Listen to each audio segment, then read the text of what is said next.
لما نيجي بقى نبص المقصوره الخلفيه، نبتدي كده الاول ببطانه الابواب الخلفيه، هنلاقي ان الباب الجزء اللي في النص ده، جاي من السوفت تاتش طري.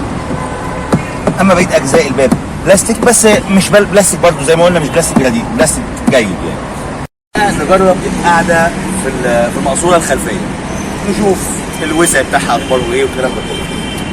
مبدئيا زاويه دخول العربيه مش وحشه، كويسه. القعده في العربيه في الكنبه الخلفيه مريحه. مساحه الارجل والاقدام معقوله ومقبوله، يعني انا مرجع الكرسي لورا على مستوى قعدتي اللي انا 380 سم، والحقيقه عندي هنا براح برده ما بين ركبتي والكرسي الامامي، فالقعده معقوله مريحه مش وحشه. بالنسبه هنا لوضعيه السقف بتاعت العربيه بالنسبه للراس، طبعا زي ما قلنا العربيه واخده لمحه من عربيات الكوبيه، فيعني عشان هي واخده شكل الكوبيه شويه فممكن يكون سقف واطي، بس على فكره مش وحش قوي، يعني اطول مني شويه كمان ممكن يكون مش حاسس ان السقف كابس عليه قوي.